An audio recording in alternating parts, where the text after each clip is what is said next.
कि मान लीजिए कि यहाँ पे एक डीएनए है, ये एक डीएनए सीक्वेंस है और ये डिजायर्ड है। डिजायर्ड का मतलब रिक्वायर्ड, यानी इसकी जरूरत है, ठीक। और यहाँ एक और डीएनए है जो किसी बैक्टीरिया का है, जो प्लाज्मिड की तरह काम करेगा। जो किसकी तरह काम करेगा? प्लाज्मिड की तरह, है ना। मान लीजिए ये होस्ट, अब प्लाज्मिड है तो होस्ट है, होस्ट डीएनए। अब देखिए हम डिजायर्ड प्रोडक्ट कैसे पाएंगे? तो क्योंकि ये जो डिजायर्ड डीएनए है ये जिस एनिमल में प्रेजेंट है, जिस गेस्ट में प्रेजेंट है, उसका बाकी डीएनए का पार्ट किसी काम का नहीं है। ये भी समझने वाली बात है। तो उसका बाकी डीएनए का जो पार्ट है वो किसी काम का नहीं है, नथिंग। बट ये वाला पार्ट काम का है। सिर्फ ये वाली लेंथ हमको चाहिए, बाकी पार्ट हमको नहीं चाहिए, है ना। उसी तरह से होस्ट, होस्ट वो डीएनए, मतलब होस्ट का जो डीएनए है वो ऐसा डीएनए है जो आसानी से दूसरे डीएनए को अपने अंदर आने भी देगा और मल्टीप्लाई होके कई गुना होने भी देगा, है ना।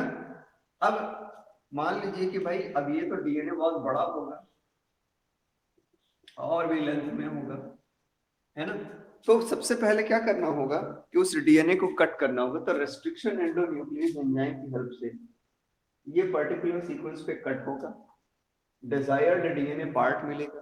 ठीक इसी तरह से होस्ट डीएनए भी पर्टिकुलर सेगमेंट पे कट होगा रेस्ट्रिक्शन एंडोन्यूक्लियस के थ्रू, ठीक। अब ये जो डीएनए है वो यहाँ आके इसका पार्ट हटा दिया जाएगा और जो डिजायर्ड डीएनए है वो आगे यहाँ जुड़ जाएगा।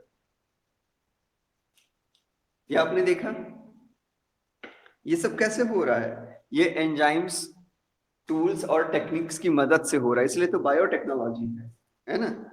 रेस्ट्रिक्शन एंजाइम, लाइगेज एंजाइम, इसके अलावा सेगमेंट निकाल के सेपरेट करने के लिए हमें क्या चाहिए? इलेक्ट्रोफोरेसिस चाहिए, है ना। तो टेक्निक यूज हो रही है, यही तो है बायोटेक्नोलॉजी। लिविंग सेल के अंदर हम टेक्नोलॉजी का यूज कर रहे हैं, बायोटेक्नोलॉजी। अब ये देखिए ये जो होस्ट डीएनए है इसमें क्या है? डिजायर्ड डीएनए भी है ना, और बाकी डीएनए भी है। तो डिजायर्ड डीएनए और होस्ट डीएनए ये मिला करके क्या बन गए? ये बन गया रिकॉम्बिनेंट डीएनए, रिकॉम्बिनेंट, है ना। नया कॉम्बिनेशन बना ना, तो रिकॉम्बिनेशन हो तो रिकॉम्बिनेंट डीएनए। तो आपने देखा कि बायोलॉजिकल क्या बोलते हैं प्रोसेस में हमने टेक्नोलॉजी यूज किया, टेक्निक यूज किया, इसी को आप बायोटेक्नोलॉजी कहते हैं। ऐसे ही अगर कहीं भी टेक्नोलॉजी यूज हो रही है लिविंग सिस्टम में, किसी भी लिविंग सिस्टम में, तो आप उसको क्या बोलोगे? बायोटेक्नोलॉजी, ठीक है। हमें क्या करना है कि ये जो क्लोनिंग वेक्टर होते हैं ये भी कुछ ऐसा ही होता है कि ये होस्ट डीएनए की तरह है और इसका कोई साइट कटेगा, है ना, और उसकी जगह डिजायर्ड डीएनए आके जुड़ेगा। इसीलिए क्लोनिंग वेक्टर को पढ़ना है हमको, ये बहुत ही इंपॉर्टेंट है। अब ये जो रिकॉम्बिनेंट होता है ये एम्पलीफाई होता है, इसका क्या होगा? Amplification, amplification. और जब इसका एम्पलीफिकेशन होगा तो ये कई गुना हो जाएगा, मतलब 10-15 गुना है तो ज्यादा हो गया, है ना, बढ़ गया अमाउंट। अब ज्यादा अमाउंट होगा तो डिजायर्ड डीएनए से जो प्रोडक्ट बनना है, यानी जो भी कुछ बनना है वो ज्यादा अमाउंट में मिलेगा, यानी प्रोडक्ट हमें क्या मिलेगा? ग्रेटर अमाउंट मिलेगा, ग्रेटर क्वांटिटी में मिलेगा, ठीक है। तो हमको यही तो चाहिए, ग्रेटर प्रोडक्ट्स, ठीक है। एम्पलीफिकेशन होगा तो मोर प्रोडक्ट्स, ठीक। हमको ये करना है, लेकिन उसके लिए हमको ये समझना होगा कि ये होगा कैसे। तो पहले स्टेप में तो आपने समझ लिया कि हमें पैलिंड्रोमिक सीक्वेंस चाहिए। पैलिंड्रोमिक सीक्वेंस पे रेस्ट्रिक्शन एंजाइम काम करेंगे, उसे कट करेंगे, ब्लंट एंड अगर बनाते हैं तो वो हमारे किसी काम का नहीं है, हमें स्टिकी एंड चाहिए, क्योंकि ब्लंट एंड को जोड़ना बहुत मुश्किल का काम होता है। फिर इसके बाद आपने क्या पढ़ा? इसके बाद आपने आगे पढ़ा, आगे की ओर जब प्रोसीड किया तो हमने पढ़ा क्या कि भाई इसके बाद हमें क्या होते हैं, ऐसा भी पार्ट चाहिए होगा जहां पे डीएनए को सेपरेट किया जा सके, है ना। तो सेपरेशन के लिए हमने जेल इलेक्ट्रोफोरेसिस नाम की टेक्निक यूज की। अब अगर डीएनए सेपरेट हो गया, मान लीजिए डीएनए सेपरेट हो गया, तो इस डीएनए को कहीं जोड़ना भी तो है ना। तो उसके लिए हमको क्या चाहिए? उसके लिए वेक्टर चाहिए। इसलिए अब हम क्या पढ़ेंगे? वेक्टर पढ़ेंगे। फिर वेक्टर मिल जाएगा तो हम क्या पढ़ेंगे कि इसको कई गुना करना है, एम्प्लीफिकेशन करेंगे। ठीक, तो वेक्टर पढ़ लेते हैं। वेक्टर पढ़ने के बाद क्लोनिंग वेक्टर, यानी ऐसा वेक्टर, अब वेक्टर का मतलब आपको पता चल चुका है, ऐसा वेक्टर जो क्लोन करने के लिए यूज हो। मतलब कि यहाँ पे अगर हम बायोटेक्नोलॉजी में बात करें तो ये यूज हो किसके लिए? डिजायर्ड डीएनए को कैरी करे और उसके एम्प्लीफिकेशन के लिए। जो सबसे बेस्ट नोन क्लोनिंग वेक्टर है जो कि आपको पढ़ना है वो है PBr322। ठीक है, ये क्या है? PBr322। अच्छे से दिख रहा है? अब इसका मतलब क्या है PBr322? अब कहेंगे ये तो नाम है। हाँ बिल्कुल नाम है, लेकिन इसका कुछ मतलब भी होता है। और ये जो प्लाज्मिड वेक्टर आप PBr322 देख रहे हैं, इसमें टोटल 4361 बेस पेयर पाए जाते हैं। 4361 बेस पेयर प्रेजेंट होते हैं। 4361 बेस पेयर प्रेजेंट होते हैं, याद कर लीजिएगा इसे। ठीक है, चलिए अब ये जो PBr322 है इसका मतलब क्या है ये भी समझ लीजिए। डीएनए का पार्ट है ना, इसको हम प्लाज्मिड वेक्टर कहते हैं। ये जो वेक्टर है इसको हम प्लाज्मिड वेक्टर कहते हैं। प्लाज्मिड,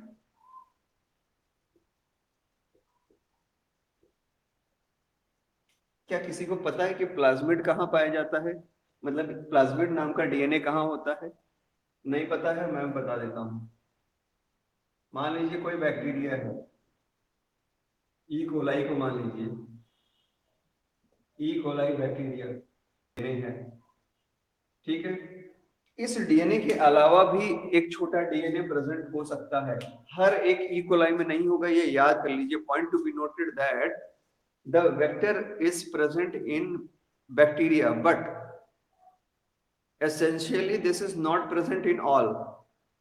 सभी ई कोलाई में प्रेजेंट होगा ऐसा नहीं है, किसी किसी में प्रेजेंट होता है। ठीक है, तो जिसमें प्रेजेंट होगा उसमें छोटा सा एक और डीएनए अलग से दिखेगा, इसको आप बोलेंगे प्लाज्मिड। और ये हो गया क्या? उस इकोलाई बैक्टीरिया का खुद का डीएनए। ये भी डीएनए बट इस डीएनए को प्लाज्मिड कहेंगे। तो प्लाज्मिड की डेफिनेशन है, plasmid is the extra chromosomal material. Plasmid is the extra chromosomal material of this organism और ऑफ ई कोलाई, आप सीधे सीधे कह सकते हैं। But plasmid can not alter, यानी कोई चेंज नहीं करेगा, can not change the basic behaviour pattern and physiology of the bacteria. जो इसका रियल डीएनए है, मतलब जो कंट्रोल करता है इस पूरे सेल के रेगुलेशंस को, उसके काम में कोई इंटरफेयर नहीं करेगा। ये अपना खुद का काम करेगा, इसके काम में कोई इंटरफेयर नहीं करेगा। And this type of extra chromosomal material, extra DNA material, extra genetic material is known as plasmid, is known as plasmid. तो आपको जो यहां वेक्टर पढ़ना है वास्तव में ये प्लाज्मिड वेक्टर है। इसके अलावा वेक्टर कॉस्मिड हो सकता है, फेजमिड हो सकता है। ठीक है, मैंने स्टैंड्स फॉर प्लाज्मिड। इससे सीधे सीधे ये पता चल जाएगा कि ये वेक्टर कैसा है, प्लाज्मिड है, यानी कहां से निकाला गया है? डीएनए से, डीएनए का जेनेटिक मटेरियल है। इसके बाद ये जो बी है, इसका मतलब है बॉलीवर। ये जो आर लिखा है इसका मतलब है रॉड्रिग।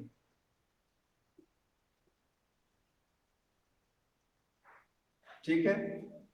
और जो न्यूमेरिकल्स हैं, जो नंबर्स हैं, ये लैब नंबर और सीक्वेंस नंबर है, लैब और सीक्वेंस को बता रहे हैं। ठीक है। तो प्लाज्मिड वेक्टर है, यानी डीएनए है किसका, बैक्टीरिया का, ई कोलाई का। ये तो फिक्स हो गया भाई, ये प्लाज्मिड है ना। बॉलीवर और रॉड्रिक नाम के साइंटिस्ट ने मिलकर इसको पहली बार डिस्कवर किया था, इसके बारे में प्रॉपर्टीज बताई थी, इसको खोजा था। इसलिए पी के बाद B R, Bolivar and Rodriguez, ये दोनों साइंटिस्ट हैं। पिक्चर को स्टडी कर लेते हैं। खास बात क्या होनी चाहिए किसी भी क्लोनिंग वेक्टर में या प्लाज्मिड वेक्टर में, खास बात क्या होनी चाहिए? पहला तो इसमें क्या होना चाहिए कि इसमें मार्कर्स होने चाहिए। क्या होने चाहिए? सेलेक्टेबल मार्कर होने चाहिए, सिलेक्टेबल मार्कर्स होने चाहिए। क्लोनिंग साइट्स होनी चाहिए। और क्या होना चाहिए? ओरिजिन के लिए हमारे पास एरिया होना चाहिए जहां से रेप्लिकेशन की ओरिजिन हो पाए।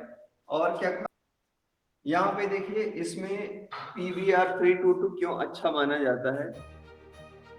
PBr322 इसलिए अच्छा माना जाता है क्योंकि यहाँ पे हमारे पास ओरिजिन ऑफ रेप्लिकेशन,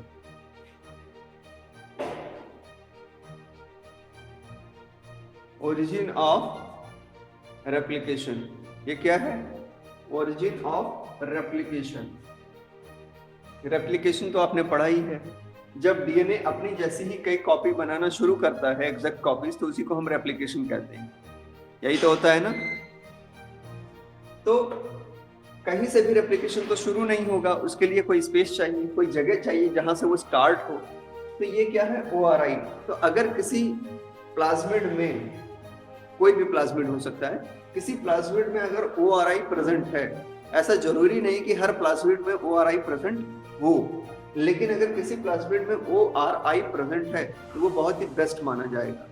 सबसे पहले तो हम इसीलिए उसको सेलेक्ट करेंगे क्यों भाई, उसमें ORI है। अब ORI क्या करेगा?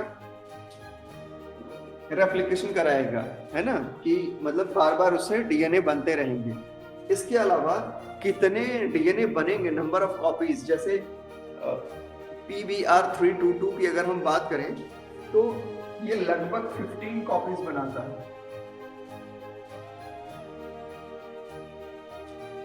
है ना। कितनी कॉपीज बनाएगा? 15 कॉपीज। यानी अगर कोई यहाँ पे हम एक्स्ट्रा डीएनए जोड़ दें जो कि डिजायर्ड जीन के साथ हो, डिजायर्ड डीएनए हो, तो उसकी 15 कॉपी तैयार हो जाएगी। फायदा है ना, 15 कॉपी तैयार हो जाएगी। एक डीएनए से 15 डीएनए वैसे बन जाएंगे। अब समझ में आया? तो ORI क्यों जरूरी है? एक तो रेप्लिकेशन की शुरुआत करेगा, यानी एम्प्लीफिकेशन होगा। जब 1 से 2, 2 से 4 ऐसे नंबर बढ़ता चला जाता है तो इसको हम कहते हैं एम्प्लीफिकेशन। क्या कहते हैं? एम्प्लीफिकेशन, यानी एम्प्लीफाई होना। जैसे होता है ना, सॉन्ग होता है, माइक में बोलते हैं, तेज आवाज आती है तो कहते हैं एम्पलीफायर है। तो उसने क्या किया? नॉर्मल वॉइस को कई गुना बढ़ा दिया। तो नॉर्मल एक सिंगल डीएनए को कई गुना बढ़ा दिया, तो क्या हो गया? एम्प्लीफिकेशन। तो ORI ने 2 काम किए। पहला तो इसने रेप्लिकेशन को स्टार्ट किया, ओरिजिनेट किया, ओरिजिन ऑफ रेप्लिकेशन। इसके अलावा कितनी कॉपीज बननी है, how many copies actually here have to formed, it is also regulated by the ORI region। Confirm हो गया ORI का रोल। ये क्या होता है भाई?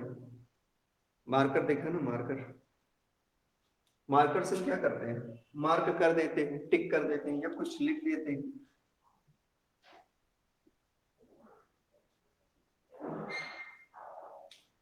है ना। तो मार्कर ने क्या काम किया? मार्कर ने किसी भी चीज को स्पेसिफाई करा दिया ना। अब अगर इसमें पूछे कि S कहाँ है तो आप बता सकते हो यहाँ पे, और इससे आप इसे मार्क कर सकते हो। है ना। P कहाँ पे लिखा है, यहाँ लिखा है, मार्क कर सकते हो, H यहाँ पे, R यहाँ पे। तो मार्कर से आप किसी भी चीज को मार्क कर सकते हो, समझा सकते हो कि ये चीज यहाँ पे प्रेजेंट है। तो इस पूरे के पूरे डीएनए पे हमें मार्कर की जरूरत पड़ती है। अगर एक मार्कर हो तो बहुत अच्छा, दी बेस्ट, है ना। लेकिन एक से ज्यादा हो तो मैक्सिमम 2 हो, इससे ज्यादा ना हो। क्योंकि जितने ज्यादा मार्कर होंगे उतनी ज्यादा आइडेंटिफिकेशन होगी, उतने ज्यादा उस पर कट बनेंगे, तो वो हमारे लिए ज्यादा यूजफुल नहीं रहेगा। तो ऐसा डीएनए जिसपे 1 या 2, अगर 1 है तो सबसे बेस्ट है, लेकिन 1 या 2 मार्कर प्रेजेंट हो, 2 मार्कर एरिया प्रेजेंट हो, तो वो सबसे बेस्ट, सबसे अच्छा माना जाएगा, क्योंकि उससे आइडेंटिफिकेशन में हेल्प मिलेगी। किस किया जाने लायक ऐसा मार्कर जिसको हम सेलेक्ट कर सकते हैं, सेलेक्टेबल टाइप के मार्कर, जैसे यहाँ पे 2 रेड कलर से, मैंने इसलिए अलग अलग कलर से बना दिया, 2 रेड कलर से बने हुए पार्ट हैं, आप देख रहे होंगे, इस तरफ है और एक इस तरफ है। एक के ऊपर लिखा है AMP, उसके ऊपर कैपिटल R, और दूसरी तरफ लिखा है TET, ऊपर कैपिटल R। तो इस क्लोनिंग वेक्टर में, यानी ये जो वेक्टर है PBR322, यहाँ पे 2 सेलेक्टेबल मार्कर्स, आप कह सकते हैं कि यहाँ 2 सेलेक्टेबल मार्कर्स प्रेजेंट हैं। अब ये कैसे पता चला कि यहाँ पे 2 सेलेक्टेबल मार्कर? ओके, देखिए इसके लिए थोड़ी सी स्टोरी को पीछे करते हैं। हम 3 पेट्री डिस्प्लेस लेते हैं, हाँ मैं 3 क्या बहुत सारी बना लेते हैं, आपको बारी बारी में समझाते चलता हूँ।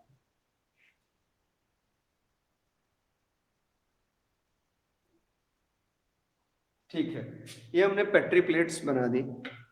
अब ये जो पेट्री प्लेट बने हुए हैं, इसमें न्यूट्रिएंट्स हमने डाल दिए, न्यूट्रिएंट्स, उसके बाद ई कोलाई डालना शुरू कर दिया। सभी में हमने क्या किया, ई कोलाई डाला, है ना। ई कोलाई डाला, साथ में हमने क्या डाल दिया, एक एंटीबायोटिक डाला, एम्पिसिलिन।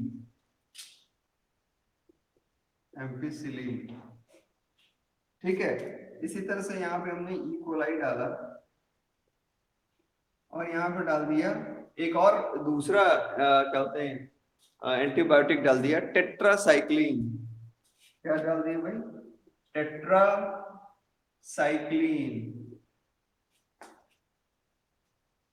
ठीक है, ओके। फिर यहाँ पे हमने डाला ई कोलाई, और यहाँ पे हमने डाल दिया ampicillin, ampicillin plus tetracycline, ampicillin plus tetracycline. इतना समझ में आ गया सबको? पहले वाले में सिर्फ एम्पिसिलिन, दूसरे वाले में टेट्रासाइक्लिन, तीसरे वाले में एम्पिसिलिन प्लस टेट्रासाइक्लिन। अब देखिए इसी तरह से आपने क्या किया कि और ई कोलाई लिए और उसको यहाँ पे डाला, फिर इसमें एम्पिसिलिन डाला, एम्पिसिलिन डाला, ठीक है। फिर ई कोलाई लिया, इसमें डाला, फिर इसमें टेट्रासाइक्लिन डाला, ठीक। फिर ई कोलाई लिया,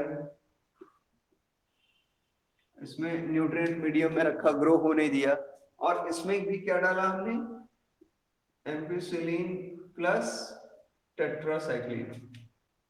अब देखिए हुआ क्या, मटेरियल, मतलब ये आखिर इसकी जरूरत पड़ी कैसे और क्यों और कैसे इसकी डिस्कवरी हो गई। आपको पता है कि ई कोलाई 2 तरह के, एक ऐसे जो बिल्कुल नॉर्मल है, दूसरे ऐसे जिनके पास खुद का प्लाज्मिड है ना, खुद का प्लाज्मिड है। तो जो नॉर्मल वाले हैं, जैसे ऊपर मान लीजिए नॉर्मल है और नीचे प्लाज्मिड वाले, है ना, तो नॉर्मल वाले यहाँ पे ग्रो नहीं करेंगे, यहाँ भी ग्रो नहीं करेंगे, और यहाँ भी ग्रो नहीं करेंगे। क्यों? क्योंकि एंटीबायोटिक इस बैक्टीरिया को किल कर दिया। एम्पिसिलिन टेट्रासाइक्लिन और एम्पिसिलिन टेट्रासाइक्लिन दोनों के मिक्सचर ने बैक्टीरिया को किल कर दिया, मार दिया, ग्रो नहीं होने दिया। लेकिन ऐसे बैक्टीरिया, ऐसे इकोलाई जिनके पास की एम्पिसिलिन था और टेट्रासाइक्लिन दोनों थे, है ना, ये दोनों जीन है, अगर ये प्रेजेंट है ना, ये एरिया प्रेजेंट है, तो एम्पिसिलिन के लिए रेजिस्टेंस, आर मतलब रेजिस्टेंस, यानी एम्पिसिलिन अगर कहीं है तो भी इसको कोई दिक्कत नहीं होगी, अपने आप को बचा लेगा।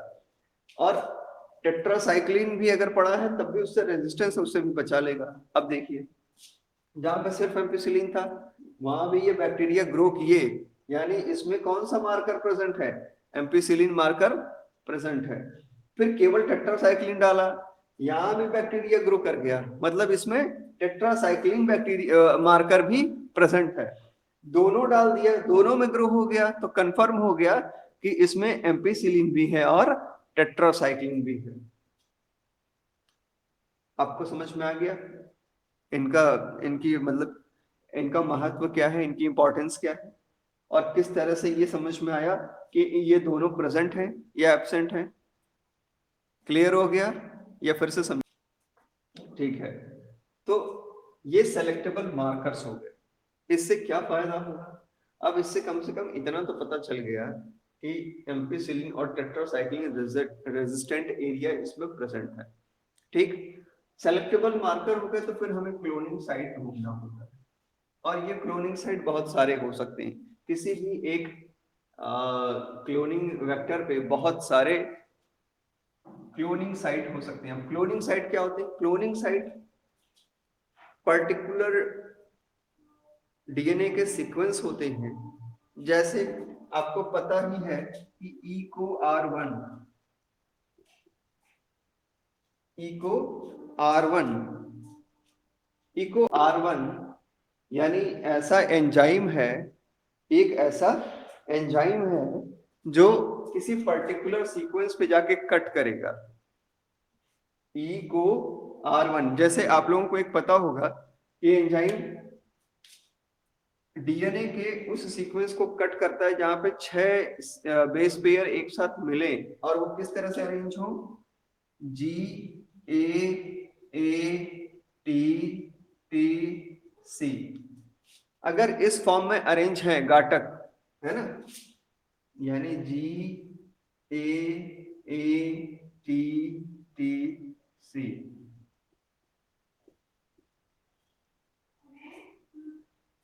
अगर ये इस तरह के 6 बेस पेयर्स प्रेजेंट हैं तो ये यहाँ पे जरूर कट करेगा। यानी ये जो इको R1 लिखा हुआ है यहाँ पे बेस पेयर्स जो एक दूसरे के अपोजिट में, वो कौन से सीक्वेंस में प्रेजेंट है? इस सीक्वेंस में प्रेजेंट है।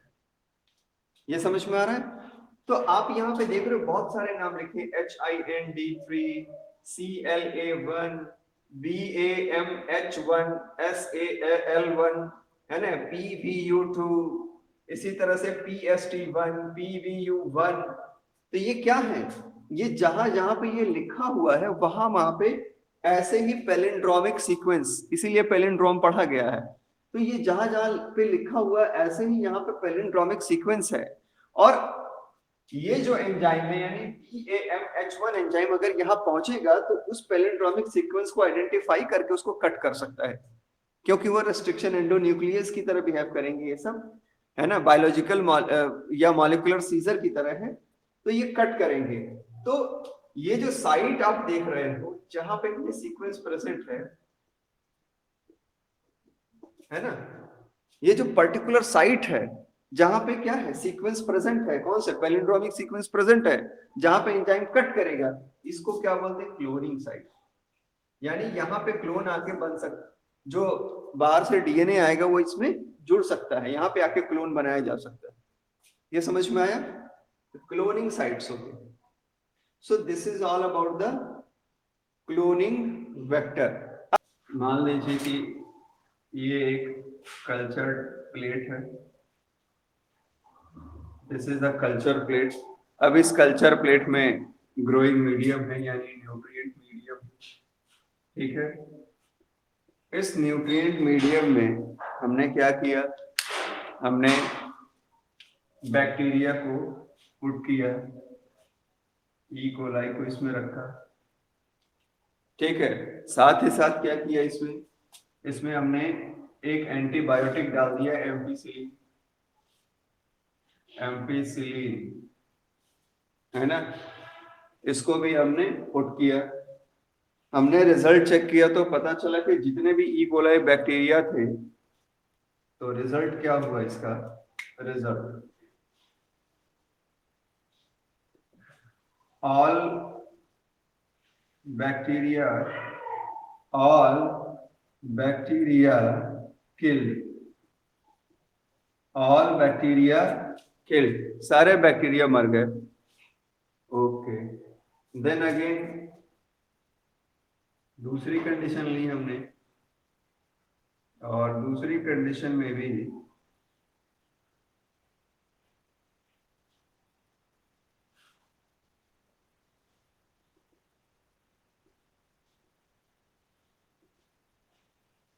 कल्चर प्लेट लिया हमने, कल्चर प्लेट में न्यूट्रिएंट मीडियम रखा, फिर इसके अंदर हमने ई कोलाई डाल दिया,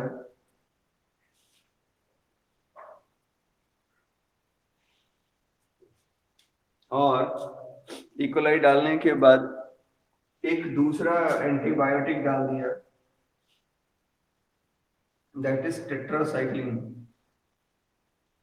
टेट्रासाइक्लिन।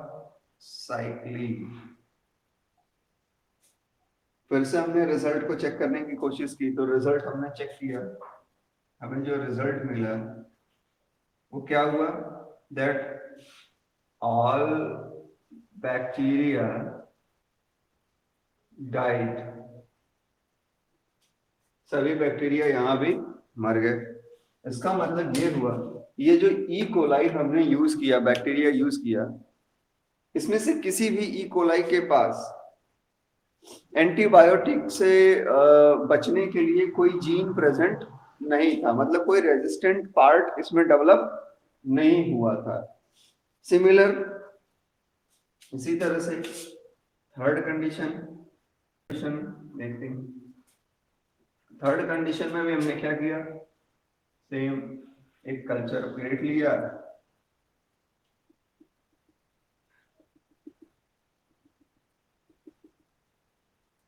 कल्चर प्लेट में ई कोलाई डाल दिया,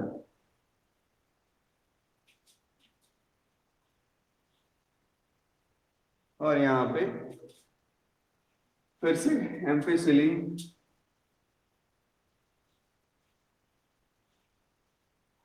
एम्पिसिलिन और टेट्रासाइक्लिन,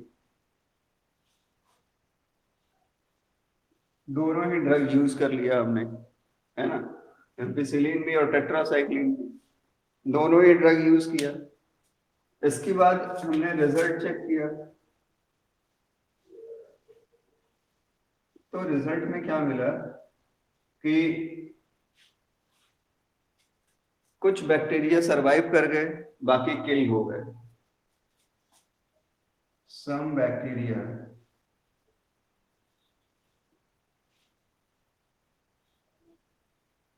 remains alive, तो जो बैक्टीरिया अभी भी जिंदा हैं, अलाइव हैं, इसका मतलब कि उनके अंदर एम्पिसिलिन से भी लड़ने के लिए जीन डेवलप हो चुका है और टेट्रासाइक्लिन से भी डेवलप हो चुका है। तो उनको फिर अलग किया गया और उनको फिर से ग्रो कराया गया, फिर से टेट्रासाइक्लिन और एम्पिसिलिन से अलग अलग ट्रीट किया गया, फिर भी वो जिंदा थे, और फिर दोनों का मिक्सचर यूज करके हमने किया, तब भी वो अलाइव थे। तो ये 100% प्रूफ हुआ कि ये वो बैक्टीरिया हैं जिनमें ऐसा प्लाज्मिड प्रेजेंट है, और जिनमें प्लाज्मिड है, और ऐसा प्लाज्मिड है जिसमें AMPR और TETR दोनों ही रीजन प्रेजेंट हैं, ये दोनों ही पार्ट इसमें जो है वो प्रेजेंट है। इससे हो क्या रहा है कि ampicillin resistant and tetracycline resistant region के प्रेजेंट होने से क्या हो रहा है कि ये जो दोनों एंटीबायोटिक है उसमें बहुत आसानी से ग्रो करते हैं, क्योंकि उसके लिए रेजिस्टेंट हो चुके हैं। ठीक, तो इसी का यूज करते हैं हम as a selectable marker. So these two regions are used as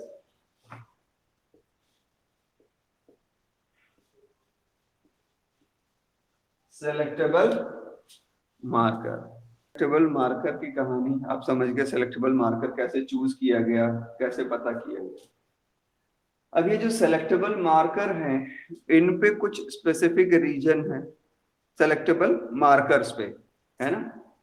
जैसे यहाँ पे BAMH1, अब ये क्या है भाई, BAMH1 ये एक एंजाइम का नाम है जो वहां पे कट कर सकता है, और वो जो सीक्वेंस जहां पे वो बना हुआ है वो सीक्वेंस है जहां पे BAMH1 एंजाइम बॉन्ड्स को तोड़ेगा, यानी वो उसका रिकॉग्निशन साइट है, आइडेंटिफिकेशन साइट है, उसको वो पहचानता है ना। जैसे पहला एंजाइम जो खोजा गया था कौन सा था, HIND2, है ना, सबसे पहला वाला, इसी को आइसोलेट किया गया था। तो ये 6 बेस पेयर के सीक्वेंस को आइडेंटिफाई करता है। कौन, GAATTC, ठीक है, इसी को नीचे भी लिख दीजिए, GAATTC, है ना। तो इसको याद कर लीजिए कि HIND2 किस सीक्वेंस को आइडेंटिफाई करता है, GAATTC, GAATTC, इसी को आइडेंटिफाई करता है, ठीक। तो इसी तरह से ये जो BAMH1 है, इसके लिए यहाँ पे रिकॉग्निशन साइट है, इसके लिए क्या है, यहाँ पे रिकॉग्निशन साइट है, और यहाँ पे HIND2 के लिए भी रिकॉग्निशन है, लेकिन वो यहाँ पे है सीक्वेंस नंबर 29 जो है, वहां पे HIND2 का सीक्वेंस प्रेजेंट है, यानी GAATTC यहाँ से शुरू होता है। तो अगर HIND2 एंजाइम है तो उसको यहाँ पे कट करेगा, लेकिन अगर BAMH1 है तो उसको यहाँ पे कट करेगा। अब हम इसकी और इसकी बात क्यों कर रहे हैं, क्यों हम बात कर रहे हैं कि यहाँ पे कट करे या इधर कट करे। जैसे यहाँ पे एक और रिकॉग्निशन साइट है PST1, ठीक है ना, PST1, और ये दोनों कहाँ पे हैं, एंटीबायोटिक रेजिस्टेंट रीजन में है, ठीक है, यानी सेलेक्टेबल मार्कर में, जो सेलेक्टेबल मार्कर का एरिया है उसमें प्रेजेंट है। और हमको एक फॉरेन डीएनए इसमें जोड़ना है, ये है फॉरेन डीएनए, ठीक है, ये डिजायर्ड डीएनए है, डिजायर्ड फॉरेन डीएनए, ठीक है। तो BAMH1 क्या करेगा, अगर ये कोई बहुत बड़ा सा ग्रोइंग मीडियम इसमें छोड़ दिया जाए तो BAMH1 जाएगा, इसको आइडेंटिफाई करेगा और इसको कट करेगा, सब कुछ मिटा देते हैं, बाकी सब कुछ। ये समझ में आ रहा है, ये दिख रहा है अच्छे से, ओके। यानी BAMH एंजाइम ने, दिस इज व्हाट एंजाइम, अपने सीक्वेंस को पहचाना यहाँ पे, और इस सीक्वेंस को आइडेंटिफाई करके यहाँ पे कट किया, कट करेंगे और वहां पे डिजायर्ड डीएनए को ले जाके ऐड कर देंगे। Now this plasmid become recombinant DNA, जब ये जुड़ जाएगा तो ये कैसा हो जाएगा, बिकम रिकॉम्बिनेंट डीएनए, ठीक है भाई। चलिए ये प्रोसेस तो हो गया, जोड़ दिया हमने। अब इसकी वजह से क्या इस प्लाज्मिड में PBr322 में क्या कोई चेंज आ गया होगा, उसके लिए हमें फिर से वही एक्सपेरिमेंट्स दोहराने होंगे। एक कल्चर प्लेट लीजिए, इसमें न्यूट्रिएंट मीडियम डालिए, है ना।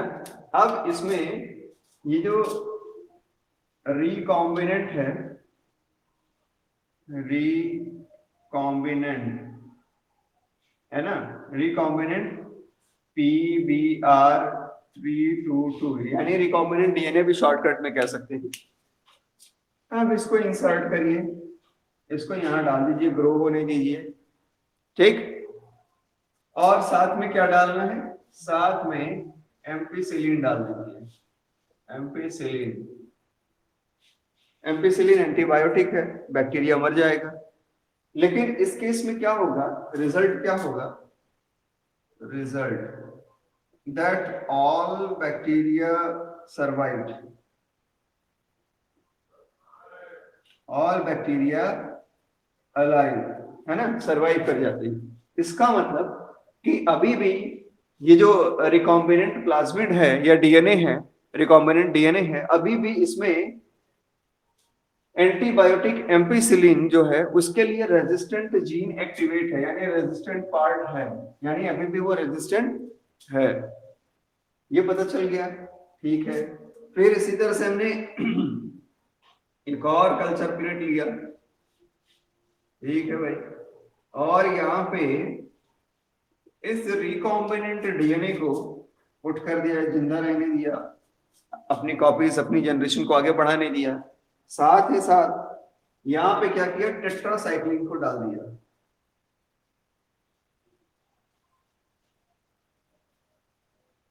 क्या किया हमने, टेट्रासाइक्लिन को पुट कर दिया। अब टेट्रासाइक्लिन को जब यहाँ इनपुट किया तो हमने रिजल्ट क्या चेक किया, इसका जो रिजल्ट मिला, the result is that bacteria died, all bacteria died. ऐसा क्यों हो गया, जबकि यहाँ तो टेट्रासाइक्लिन रेजिस्टेंट था। तो एक्चुअल में जब BAMH1 एंजाइम ने इस रिकॉग्निशन साइट पे रिकॉग्नाइज करके कट किया, तो अब इसकी जो एंटीबायोटिक रेजिस्टेंट प्रॉपर्टी थी किसके लिए, टेट्रासाइक्लिन के लिए, वो लॉस्ट हो गई, इनएक्टिव हो गई। वो एक्टिव अब नहीं रही, इनएक्टिवेशन हो गया। क्या हो गया, इनएक्टिवेशन हो गया, ठीक है। इस वजह से टेट्रासाइक्लिन को जब हमने मिलाया एंटीबायोटिक टेट्रासाइक्लिन को, तब ये बैक्टीरिया मर गया, ठीक है। सो when you add any foreign DNA or desired DNA at the selectable marker, that marker area which is actually resistant part for what, for some antibiotic, say it is a tetracycline or ampicillin, if it is inserted at tetracycline resistant, then it become susceptible to tetracycline and not resistant to tetracycline.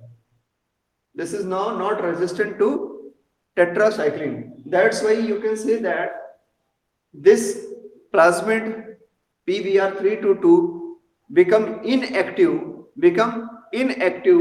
for the action against tetracycline.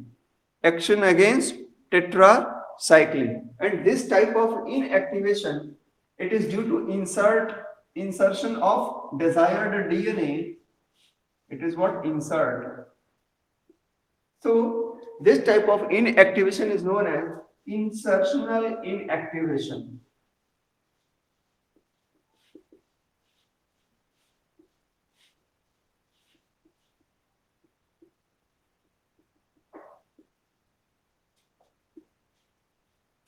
It is what, insertional inactivation. It become inactive due to insertion. Therefore it is known as insertional inactivation. Is it clear to all, or anybody else have any questions? The presence of chromogenic substrate gives blue color colonies. Blue color की colonies provide करेगा if the plasmid in the bacterium does not have any insert. An insert मतलब कि अगर इसमें कोई DNA हमने अलग से नहीं जोड़ा है तो वो कैसा कलर दिखाएगा, ब्लू कलर, ठीक है। Presence of insert results into insertional inactivation, इसकी जिसकी हम बात करते हैं, इंसर्शनल इनएक्टिवेशन, ठीक है। End of the alpha galactosidase, किसकी, अल्फा गैलेक्टोसाइडेज को इनएक्टिव करता है, insertional inactivation of alpha galactosidase, and colony do not produce any color. These are identified as recombinant colonies, ठीक है ना। प्लांट्स, ठीक है, तो डाइकोट प्लांट्स में इसका नाम है एग्रो बैक्टीरियम। तो ये बैक्टीरिया हो गया।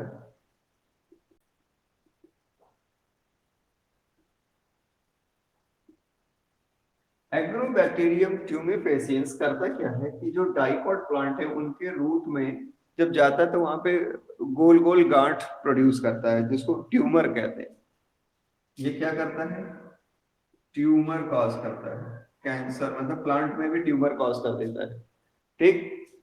इसके लिए ये अपना एक स्पेसिफिक डीएनए पार्ट यूज करता है, जैसे कि प्लाज्मिड वेक्टर था ई कोलाई में, है ना, प्लाज्मिड इसी तरह से यहाँ भी है और उसको टी डीएनए बोलते हैं, है ना, T for tumour, T for tumour, tumour causing DNA. तो जिससे प्लांट की ग्रोथ रिड्यूस हो जाती है, प्लांट का जो पैदावार है वो कम हो जाता है, इससे प्रॉब्लम प्लाज्मिड वेक्टर की तरह यूज कर सकते हैं।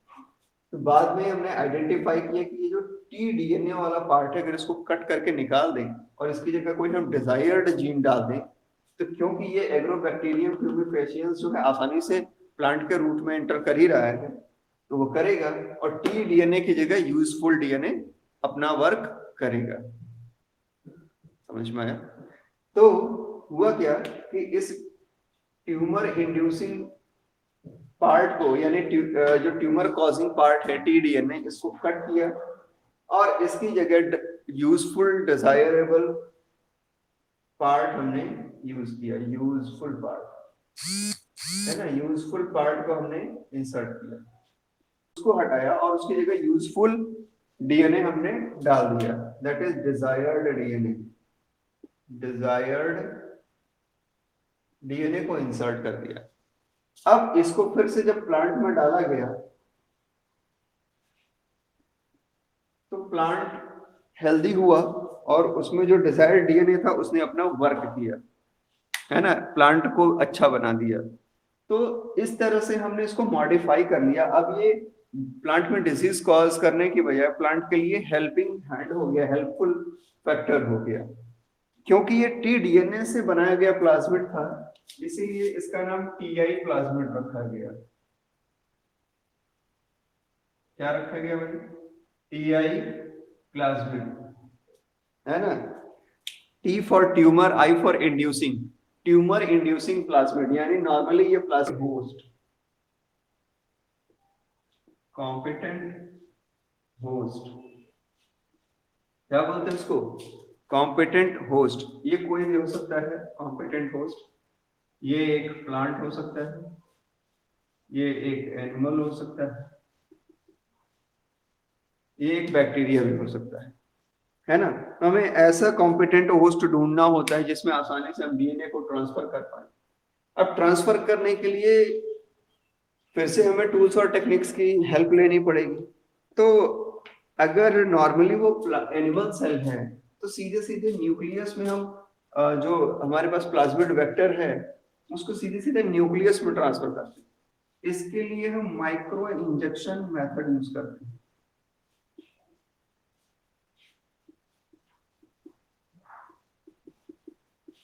कौन सा मेथड यूज करते हैं? माइक्रो इंजेक्शन मेथड यूज करते हैं। और अगर प्लांट में हमें इंसर्ट करना है, किसी प्लांट में प्लाज्मिड को इंसर्ट करना है, तो उसके लिए हम जीन गन मेथड यूज करते हैं। जीन गन, या इसी को बायोलिस्टिक गन भी कहते हैं, बायोलिस्टिक गन।